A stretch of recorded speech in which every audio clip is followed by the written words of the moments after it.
नमस्कार, आप देख रहे हैं न्यूज़ 69 चैनल और मैं हूं आपके साथ अंकिता। चलिए रुक करते हैं खबरों की ओर। जबलपुर में एक युवक ने दोस्तों के साथ मिलकर अपने दुश्मन से बदला लेने के लिए एक ऐसी साजिश रची कि जिसके झांसे में मध्य प्रदेश पुलिस भी आ गई।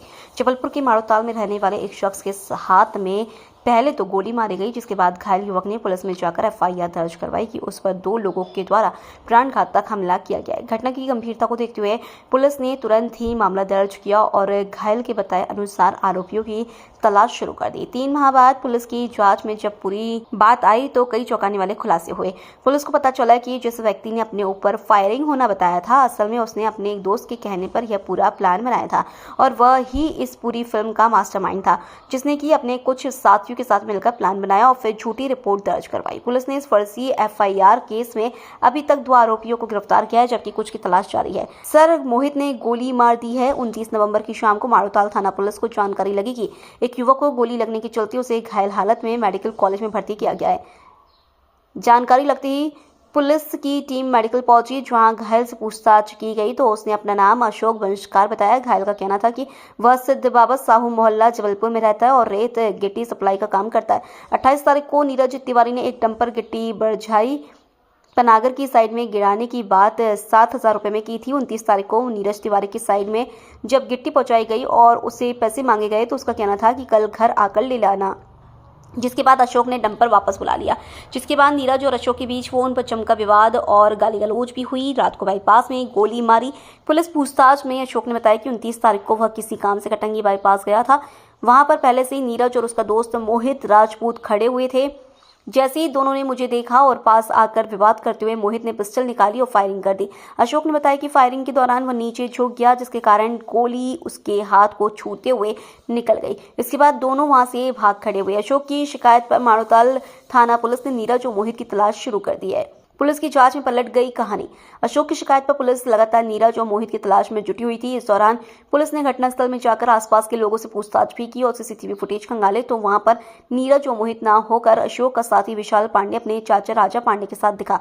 तब पता चला कि इस फायरिंग को एक साजिश के तहत किया गया है। मोहित राजपूत को फंसाने के लिए ही विशाल ने अशोक के हाथ में गोली मारी थी और उसे पुलिस थाने जाकर मोहित और नीरज का नाम लेने को कहा था। फर्जी गोलीकांड में पुलिस ने अशोक और विशाल को गिरफ्तार कर लिया, जबकि राजा भी फरार है। एक 29 नवंबर 2024 को एक हत्या के प्रयास की एफआईआर हुई थी थाना माड़ोताल क्षेत्र में। उसका एक इसमें इंक्वायरी के और इन्वेस्टिगेशन के दौरान हमको ये पता चला ये झूठी एफआईआर इन्होंने कर ली थी करके। उसकी घटना का इस रूप पे था। तो मेन फरियादी इन्होंने 29 तारीख को अशोक वंशकार था, ये गिट्टी का सप्लाई के काम करता था। उसका अशोक वंशकार का नीरज तिवारी के साथ एक गिट्टी का पैसा का लेन देन का लेकर विवाद हो रहा था। उन्होंने 29/11/2024 को उनको बुलाता है आस्था ढाबा कटंगी बाईपास के पास उनको बुलाता है नीरज तिवारी ने अशोक वंशकार को।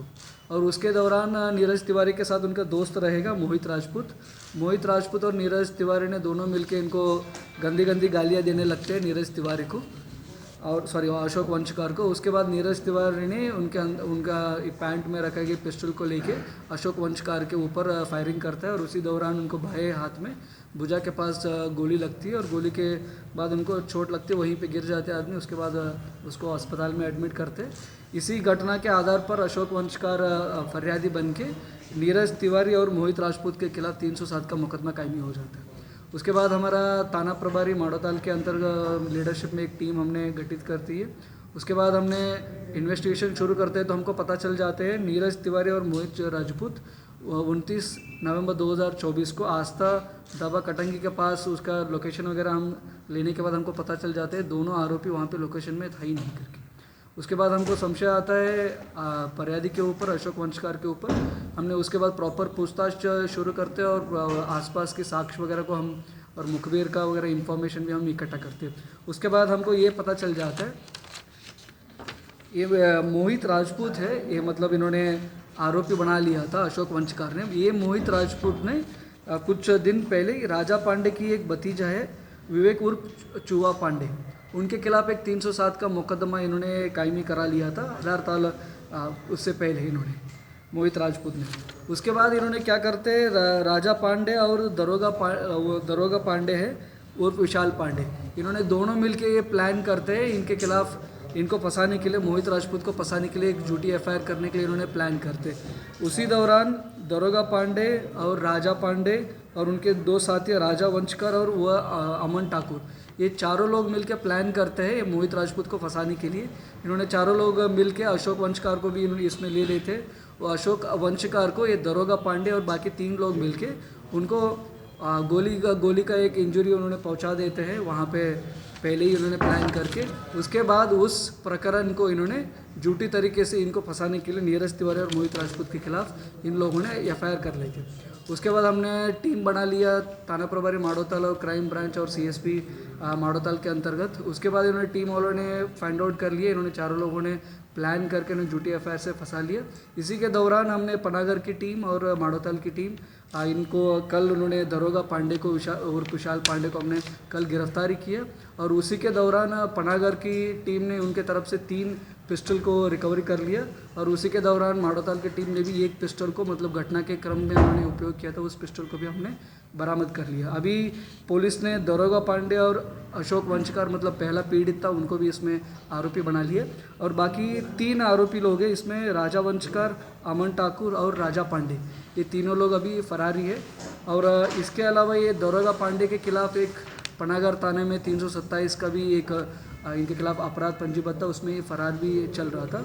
और ये दरोगा पांडे है, इनके खिलाफ टोटल 12 से 13 अपराध इनके खिलाफ पहले ही दर्ज हो चुके थे। मतलब ये इसमें सफलता, ये बड़ी सफलता हमको मिली है।